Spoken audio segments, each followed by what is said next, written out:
Hi, I'm Jim Ritchie Dunham, and really excited to be with you here at the World Tennis Conference and getting to share with you about human flourishing in tennis. Really excited to talk with you about what we're finding in the human flourishing and how we can bring that to tennis. And to bring that, I bring a colleague of mine, Hernando Aguilera, who I'll have to introduce himself briefly. But he's great. He's been studying this work with me for a long time, applying it in the field. And he's also a lifelong tennis player, competing nationally as a youth and continuing to be very active in his tennis club and in his community. So it's great to be with you and talk about what we're learning across the globe about human flourishing and how we can bring that to tennis. Hernando, anything you'd like to add?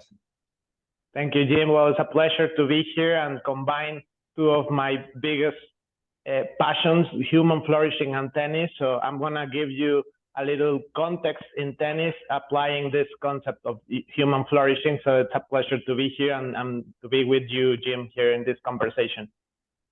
This is most excellent. So let's jump into the content of what we want to share. Great.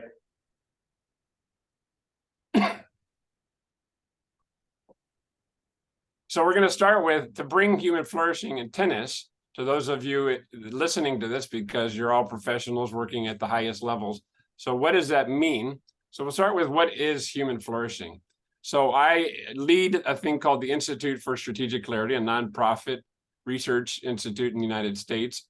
And I'm a research associate at Harvard, where we are studying in the human flourishing program, human flourishing on a global basis. And what we find is that human flourishing is what we're calling an approach to whole human well-being. A lot of the approaches to human well-being start to focus on either just physical health or just mental health or just the esoteric health or just social health. And what we're suggesting is there's a minimal way to be able to look at 5 central domains of human well-being and put them all together to say whole human health or human flourishing.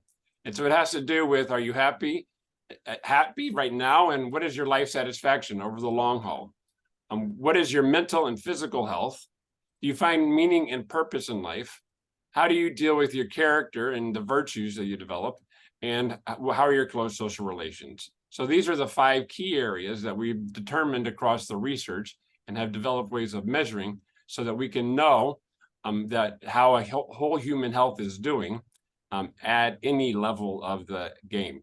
And we have lots of studies, as I mentioned. You can look this up, and it's published all over the place.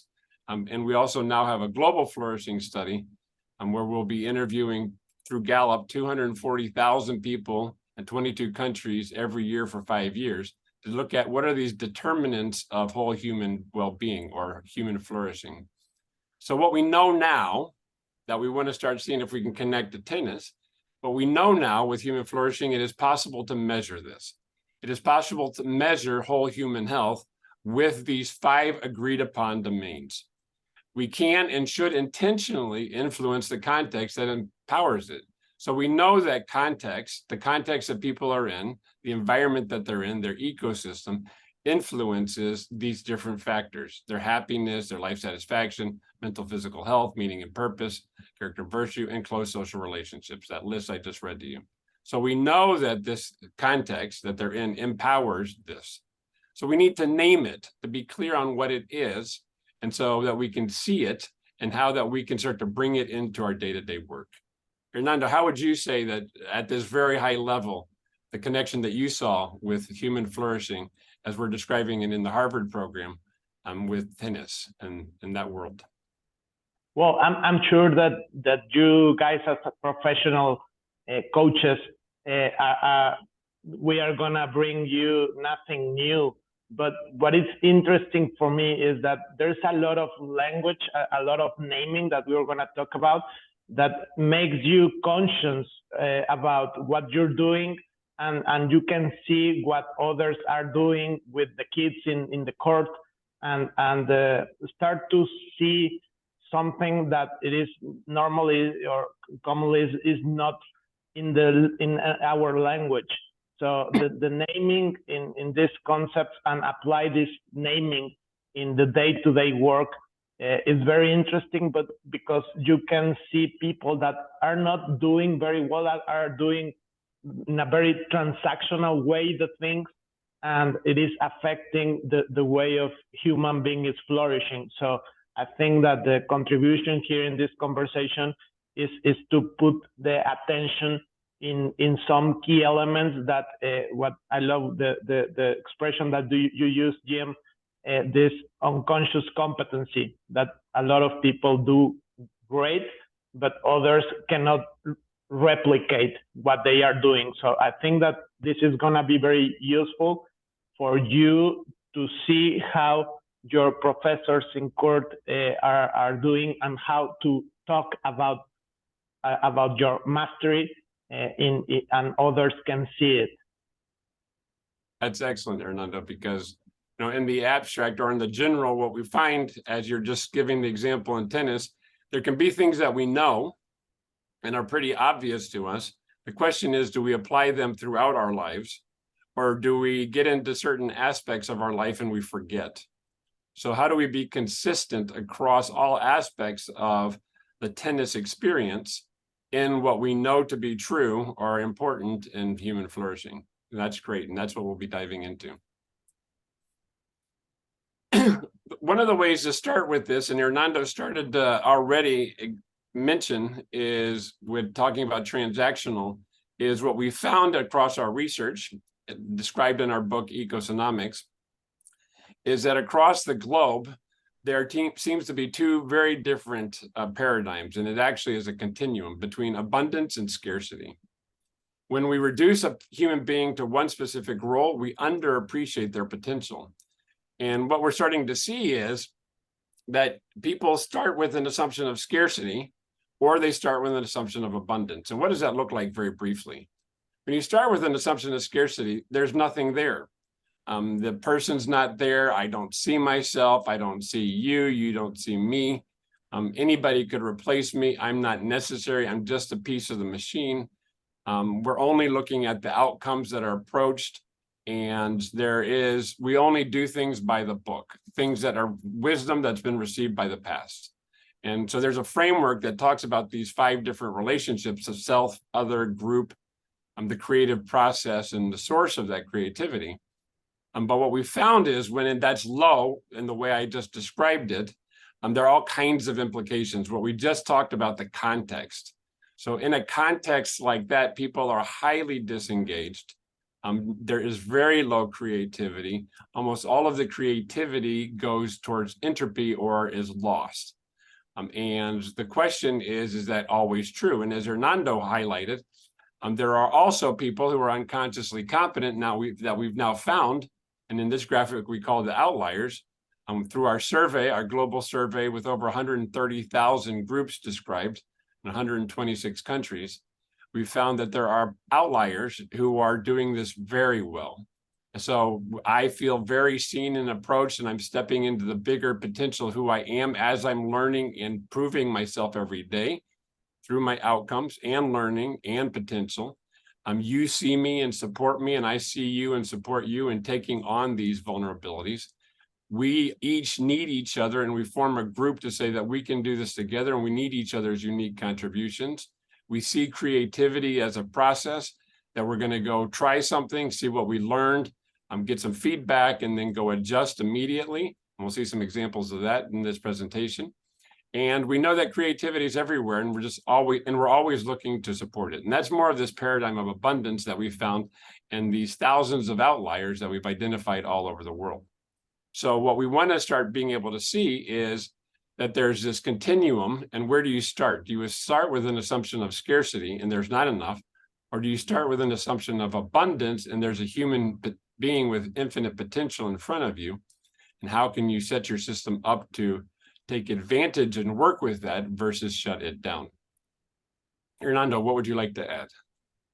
Well, yeah, we're going to see these concepts apply in tennis, but in general, I see that it is very different, the approach of you see in the court the future Nadal, and you treat them as I can see your future you today, or you are there just to hit some balls, and it's nothing to do with to get the best of the human being you have in front of you. So we can see these concepts in the next slide. Excellent, because the key idea there is that this is all about agreement. So what is the context that you're creating through those agreements?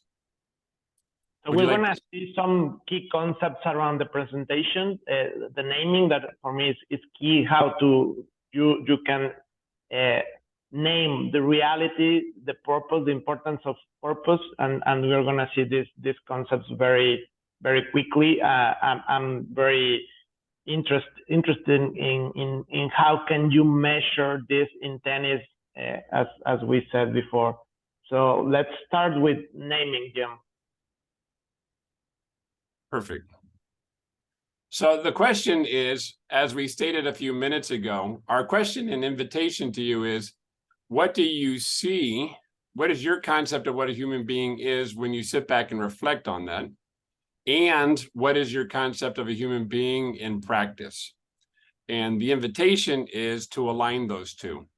And what we find is often we have a conception of human beings that we don't ever put in practice, or that we sometimes put in practice, or that we often put in practice, but not always. So how do we get clear on what we are seeing so that we can name it, so that it can be made clear and obvious to us, visible? So we're making the invisible visible so that we can continue to work on it and make it consistent throughout. And what we found is there are three basic levels that people are working with. And when we see, given those two examples that I was just giving of the abundance versus scarcity, the low one that I was talking about, what we see is we tend to describe as homo habilis, a being that does. And that's what the word means. And so what do? We instruct. What do we invite? Hands and feet. What do we experience? Competition. But the homo habilis is really only looking at the nouns, the outcomes. And so we use the idea of nouns and verbs to start saying, are we looking at just the outcomes, how much there is of something right now? Are we looking about how much there is? What are the demonstrated impacts or outcomes? And what's learning and developing over time? A second concept that we see of a human being is maybe you think of human beings as homo sapiens, beings that think. So they're beings that think and do. And so they're more in the verb and noun. So they're learning, developing, and creating relationships and capacities together and getting the outcomes. Or do you see homo lumens? And this is the new naming that we've started to see in these positive deviants that we've found all over the globe. They take a picture of the human being as a being that creates. And these beings that create, homo lumens, are looking at potential. So they're saying, when I meet you, I know that there's something here. Say, how do you know that there's something here? I can see it. How do you see it? I can see it in their eyes. I can feel something's there.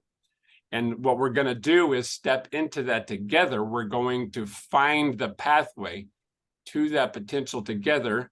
We're going to apply it. We're going to get feedback when we get outcomes. And then we're going to adjust and learn towards that potential.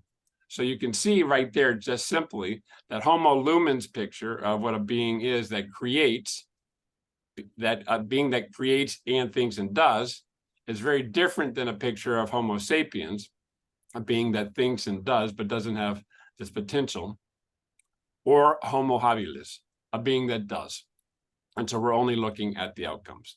And Hernando, I had started to read some of these, but maybe you could walk through what those feel like in tennis, in these, what we do, what we invite, and what we experience, and how that feels in tennis. Sure. Well, I think that in tennis, we are in the business of human transformation. And these little words in the screen, noun, verb, life, it's something interesting because when you are focused just on nouns in transactions, you are focusing in just if the kid in front of you have the right clothes, if he arrives at the time, he brings his racket, you are just seeing things, you're not seeing anything else.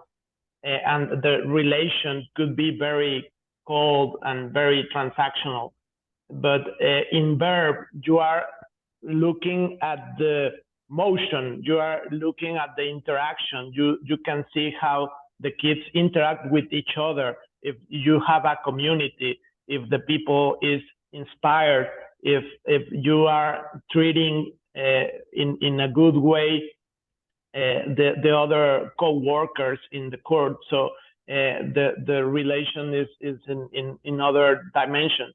But you can work with light, and we're gonna see how it feels for human being to work with light. It's to see what could be happen if everybody puts the best of them. So I think that if you can see an interaction in Monday morning in the court, it's a totally different experience. Depends on where you are in your mindset. So I think this is, we're starting to talk about this naming, but I think it totally applies in tennis. That's excellent, because as you were giving those examples, we don't want to think that when you get to verb, it's only about the learning and the motivating and not getting the results. You are also getting the results, but you're getting learning and developing results. And at the light level, you're getting inspiration, feeling, thinking, and doing, collaboration, and learning and developing, and results, right? So it's the level of results that you're getting are far greater when you engage the full human being from light, is what we're finding, as beings that create, versus if you treat them as beings that do transactionally. That's excellent. Right. So let's jump to purpose. And I think that we can have more sense of what we're talking about if we see what is the purpose, what is in the head of all the academy or the training program that you are talking about. If we are talking about a purpose that is in noun, as it said, the conversation is around showing up on time, bringing the right clothing. What I was mentioning, improving rankings, is just tangibles, winning trophies. If you see the reality or your intention in that program in verb, the conversation focus on hitting the ball, improving technique, preparing classes, going to tournaments. It's a dynamic. But when you talk about human flourishing, you should talk around topics like who are you inviting to this deeper shared purpose that can energize all the team, all the co-workers that you have helping in that program, and what happens if everybody puts the best of them. So this is an example of what are you looking at, the reality, and it's not just a nice phrase in the wall when people get into the court, but it's more what is the conversation in the day-to-day, and if everybody can feel that the purpose is really on happening every day, and it is part of the how you evaluate your results. That's excellent. What we see is purpose is very common language right now. There's a lot being written and talked about. People mean a lot of different things when they say purpose. What we mean here by purpose is the organizing principle for why you do what you do. So it's the why. And if you don't know your why, then you're going to be all over the place on the different elements and the consistency of those different elements and who you see and how you put that into practice. So the purpose as the organizing principle for how you set up the whole context that you're teaching in is really important. And what you've highlighted here is there are very different levels of that invitation.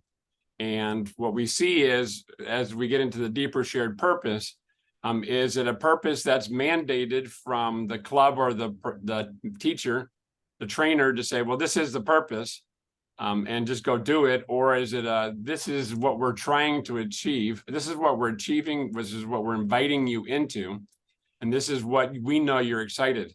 Because sure, there might be a lot of kids who show up just because their parents made them do it or something to do with friends. But there can also be a lot of people who show up because they have a passion for this. So how do we invite them into and engage their ability to see their unique contribution to participating in this purpose, and the possibility of it. And the difference that we're finding in practice and in research is huge.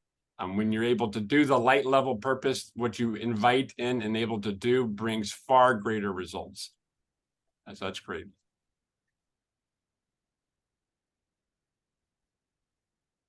Well, Jim, this cycle is amazing, and I would like to explain first, and then I'm going to give some samples. Perfect. So one of the key observations that we have, or two key observations that we have from working through this, is that a lot of our organizations have somebody that focuses on outcomes. So there's a part of our life that we think about, what did we get and how did it work? Did we put enough people in the seats? Did we get enough students in the room? I teach at the university, so did we get enough students in the room, kind of things. Or did we make enough revenues over costs, or are we profitable to be able to continue? Other folks in our organization look at what we're experiencing and said, well, how is the experience for people going? And we know through a lot of studies that people are highly disengaged in many aspects of their life. And that what is the impact of them being highly disengaged? And so what we started to look at is, well, what's happening here, and to start to understand something. And so we're shifting, as Hernando called it, the naming. We're going to say, what if we as human beings, we interact? That's what we do. We're social beings, and we get together and we interact. We have agreements that come together, and somehow there's something that unites us, and we interact with each other. And this happens all the time in all kinds of circumstances, dimensions, and the roles that we play. It's in those interactions that we have an experience. And in that experience, in those interactions, we produce an outcome. And I hope that makes sense to everyone. In the interaction, we're having an experience of the interaction, and that interaction produces an outcome. What we can, if that makes sense, what we can then start to see is that interaction is two different beings connected by some principle, by some piece of information. So what that means to us is that there are agreements here. They're written and they're unwritten agreements that guide how we interact, that guide our relationship. And what we know from sociology is that most of these agreements are embedded, meaning that we don't see them. They're unwritten, the unwritten rules of the game. And so what we can start to do by this naming is be explicit around what are the agreements that we have, like the ones that we just started talking about, purpose and some of the other ones, and the scarcity versus abundance, for example. But what are these agreements that we have that affect our interactions, that affect the experience we have and the outcomes that we have? So what we discovered also is that there are assumptions. Underneath these agreements are some basic assumptions that we have about how we look at our primary relationships, how we think about basic questions of life. And so do we start from scarcity or abundance will influence the kinds of agreements that we have that influence those interactions or relationships we set up.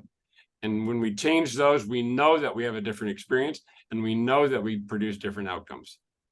And finally, we see that when we have those outcomes, we can look at those outcomes as feedback. So then we can start to say, it's not that we produce that and that's it. It's that we produce that and now we can learn. And tennis is a fantastic environment for that, which Hernando will explain later. That you get immediate feedback around whether it's working or not. And now we can adjust. So we can see from the outcomes, what is the feedback? What is it telling us about how well our assumptions, agreements, interactions, and experience are working? So as we put together the assumptions that we have that drive the agreements we have, that influence our interactions and the experience and outcomes, are we getting the outcomes and experience we want? If we're not, then we can shift how we interact, because that's the key. So it's not about just outcomes or experience. It's about how we interact that drives the experience and the outcomes. And the second point I wanted to bring up briefly is that we tend to have different parts of our life or our organizational thinking that looks at outcomes or experience or interactions or feedback. And what we're suggesting is that this is all happening at the same time. So these are different pieces of feedback for you of how well are your agreements working? How well are your interactions based on those agreements driving the experience and outcomes that you're getting? Are those the ones that you want? Use the feedback to change your assumptions and agreements so that you can have different interactions, and they'll get you different experience and outcomes. So that in general is how that lays out. And Hernando, you see this as obvious in the context of tennis. The tennis players get this immediately. Yeah, well, I remember when I was a kid, and I just a shared experience that I had. I played in the north of Mexico, where the climate is very extreme. So someday arrived a reporter to interview our coach, because he was intrigued in how he can achieve so many kids running at 40 degrees, and everybody looks happy and putting a lot of effort in their training. And I remember, and memories, that what he answered to this reporter. He said, when these boys are kids, they want to have fun. So it's very important to have games and play a lot. When they get older, they want to see their bodies change. And so it's very important to go to the gym, and they can experience the transformation of their bodies. When they get older, they want to be very competitive. So we go to tournaments and we experience the competition.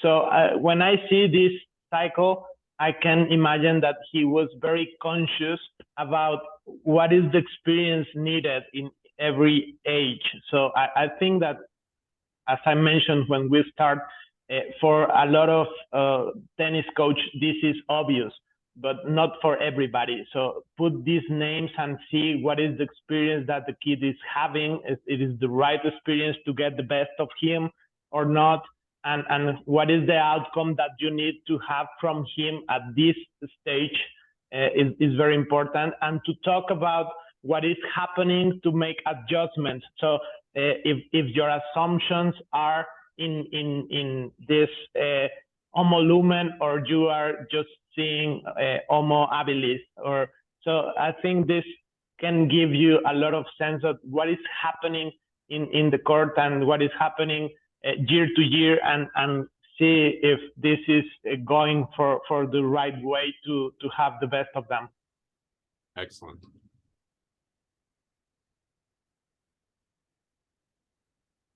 Well, this context for flourishing. So now that we are seeing some of the key concepts around this, what the importance of apply this in tennis is, what is the purpose that can energize everyone? I think now, as a parent, I have 2 kids, and they are obviously practicing tennis. But my question is, are you talking with the parents of these kids around what is possible to achieve given they are playing tennis? And I'm not talking about just to win tournaments or have a great ranking, but also if what is the virtues that you are achieving with this practice of tennis, what it is useful for life, what you get in tennis. And I'm sure if you talk around these issues, the training for life, the virtues and character, self-control, respect for rules, response in stressful conditions, and every of these things that we as a professionals, after cross an intense life of playing tennis, you see all the qualities that you get after play tennis in a competitive way. But I'm sure that if you talk around these issues with parents, I'm sure that they are gonna take their kids in a very different conscious when they arrive to the court. It's not just to be on time, but maybe it's around how can I collaborate in this training session with all the people around this academy to contribute with my kid, and how can I be energized also to see how my kid is transforming himself around his personal qualities and characteristics because of this sport. So I really like to see all these connections with the conversations that we have around tennis. I don't know, Jim, what it comes to your mind around this? Excellent. Yeah. So to me, whether you're coaching or working with young people just coming into the practice of tennis and getting to enjoy it, or strengthening their body, or having some fellowship with some friends, or because their parents just thought it would be a good idea, or you're working with people who are much further along in the game, or professional even, what we find is, and this isn't surprising to you, it's to remember this, is that those who succeed in either having a great experience, and Hernando, you have a story from a friend of yours about this, that a great human being, or a person who's experiencing themselves as a great human being, describes a system of flourishing around them. And we also find, with some colleagues of mine who are Olympic swimmers and rowers, that when they start to talk to people who are interested at the very high levels of the game, one of the ways that they can distinguish those who have the potential or not is people who have already developed a system for flourishing around themselves. So people who are successful at just having a great time as a young person, or at and learning more about themselves, or they're successful within the profession and taking it up, describe, well, yes, I have talent. Yes, I have talent, and I put in a lot of hours. And so did my coach, and so did my parents, and so did my team. And I had access to great clubs and facilities, and the management of the whole place. So there was and the competitions, the tournaments. So there was a whole ecosystem that was supporting me in doing this. And when we forget that, then we collapse that system, and they don't have that. So I think this is really great to remember that and see if that's what we're bringing in.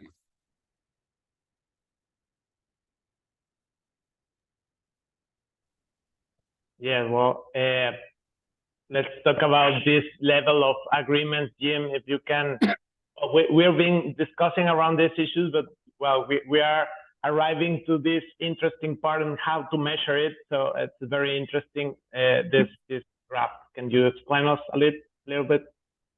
Yes, so we've hinted at it, as you've said, and we've used some of these words, and I hope that they start to make sense or connect to things that you already know about yourself. And what we start to do with these two diagrams is to structure them a little bit, just so that in the exercise of naming it, we can see them more clearly and how they fit together. So the graphic, or the table on the left, says that we can think of 3 different levels of perceived reality, where you put your attention, your conversations, and your measurement. Are you focusing on matter, on the nouns, on the tangibles, on the outcomes? As Hernando said, the right clothing, the right equipment, you did the right exercises. Those are all focused on the past. So those things have already happened. They're not in the now or the future. Or are you looking at development of new relationships and capacities? So you're in the movement. You're looking at how things are changing over time. And this is what we think of as the verb.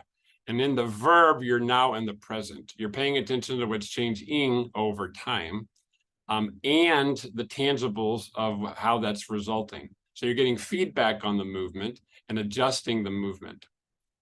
The third level of reality that we found is in the high performing, or the positive deviant groups, is possibility. And that you're looking at potential. And so you're saying, yes, we're learning, we have the development, and we have the tangibles, but I'm also looking at a bigger question, or a different question of what is the possibility that's available here? What is the potential that you're moving towards in the movement that you're doing and the outcomes that you're achieving?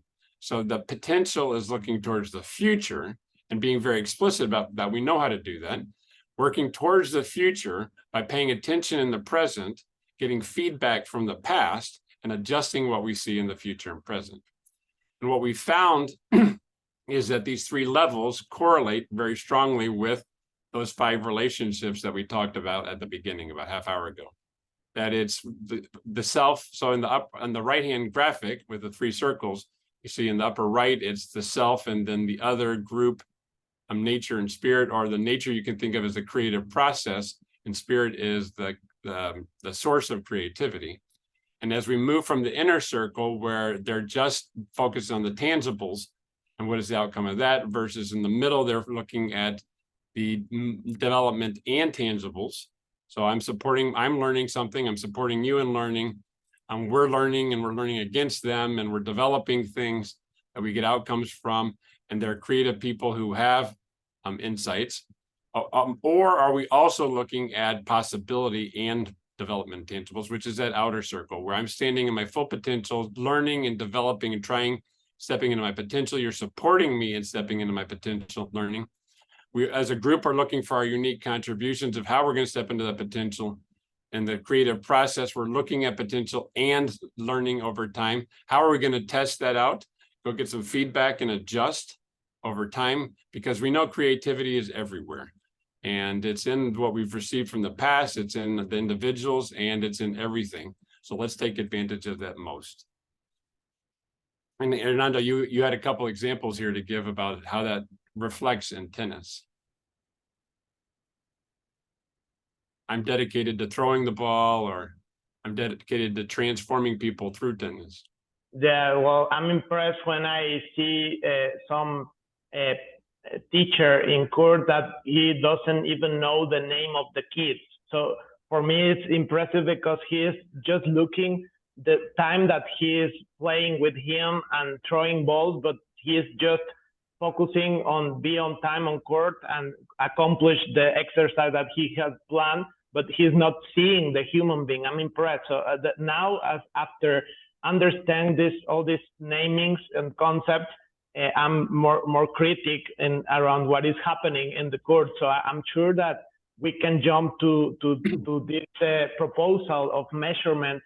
So maybe it could help all the coaches to judge what is happening around their academies and improve or elevate the conversation. So maybe, Jim, we can have these examples of the measurement, and maybe it's something to measure around the tennis teacher, because he is in the process of human transformation, and maybe he is not being seen for the tennis academy, and he is operating in a scarcity mood. So I'm very delighted around this concept, because if you are in the business of human transformation, all of the people around this human transformation should be part of the transformation. It's not just the kid that is playing tennis. Excellent. Yes, we call this the agreement's health check. And in these examples, it's applied to tennis, examples of tennis, which we can do. But it's to see, where am I on this continuum? What does the self look like for either the coach or the player in this context? When it's very low and very transactional, scarcity based, to learning and development and verb and noun based, or very light based.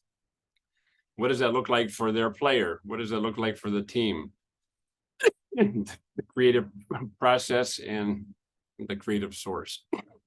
So we can adapt that, but you have this continuum from very low to very high. And what this measuring process allows you to do is, one, analytically, to ask somebody through a survey, to look at the frequency with which they experience. So the technical part of this is, with what frequency do you experience this higher or lower? And that gets back to what we talked about a few minutes ago, of maybe we know the idea, but we don't really apply it. Or maybe we apply it sometimes, or maybe we apply it frequently, but not all the time, or maybe we always consistently apply it. And this helps you in setting up your own system of those agreements. And again, those agreements are what support the interaction. So we're testing whether the agreements that drive our interactions deliver the experience and outcomes that we want. This is a way with this tool we've developed to be able to say, with what frequency do you experience the behaviors from very low to very high? and reality in this group so that you can get a pulse or a health check on the quality of your agreements so that you can start to see two things, which is very exciting. One, this isn't where they need to be, and what can we, and it gives us a sense of what do we need to start working on to be able to consistently work across all of these dimensions to move from that inner circle to that outer circle in the previous graphic, to where we need to be. But second, it also allows you to identify maybe there are pods or small groups within your organization or in other organizations that are doing really well, what Hernando called the unconscious competence. He said, I don't know how we do it, we just do. He said, but they've learned something and they're having much higher levels of outcomes and experience. And so what are they doing in their agreements? And so this starts to help you both identify positive deviants that the ones we found all over the globe, and to assess whether we're achieving the level of agreements in interaction, outcomes, and engagement or experience that we want or we're not, and what could be some of the drivers of that. Right, Jim. And some of the proposal that we have to make this easier is in this agreement health check, you can judge where is the conversation and put this quality of, are you having agreements of extractive? Is you are extracting the human energy and just being, or you are just being transactional, or you are in a part of transformational, or you are in flourishing. So I think with these measurements, you can have help of what is happening around and how to elevate the conversation. But I'm sure that all these concepts could be perfectly applied and help to get the best of human being in tennis. But I don't know, Jim, some words to close this conversation, please. Perfect. So the nice thing about this framework that we've developed that Hernando has presented here is the extractive and transactional start from an assumption of the human being in front of me doesn't have anything to contribute. They're a being that steps in and they're a noun. At the high level of transactional and the transformational and flourishing, we assume that we have a creative being who has an infinite amount of potential. And it's the question about finding their potential, engaging that, inviting that, and working with that. In both cases, we're going to have outcomes. So they're still going to show up in the right clothing or not. They're still going to get stronger or not. They're still going to go to tournaments and win or not. And what we're finding is the high correlation between being higher on this graphic, the transformational to flourishing, and the outcomes and the level of experience, the engagement that people have there, and all of the benefits of being highly engaged versus being highly disengaged. So then it's not surprising that the extractive, transactional, have high turnover. They're very disengaged. People don't really want to be there. There are a lot of discipline problems. And it's difficult to keep those filled. Or you have a lot of people coming, but they're going also. Versus in the transformational flourishing, stronger human beings are showing up and staying and wanting to engage. And that leads to better experiences, far better experiences and outcomes. So it's all about connecting all of this, that the health of these agreements is what drives the level of engagement that you have and the level of outcomes that you're achieving. So it's very great to be here with you and get to talk with you about what we're seeing in human flourishing for tennis and the practice of it. And it was great to get to do this with my colleague, Hernando, who I work with on a lot of this stuff, and talk about some of the research and then how it applies in the life of tennis, which is the passion also of my friend Hernando. Hernando, anything else to close up? Well, thank you very much. And we are very excited to be invited to this conversation. And well, we are around to see what you think around this human flourishing with tennis. So thank you very much for listening up.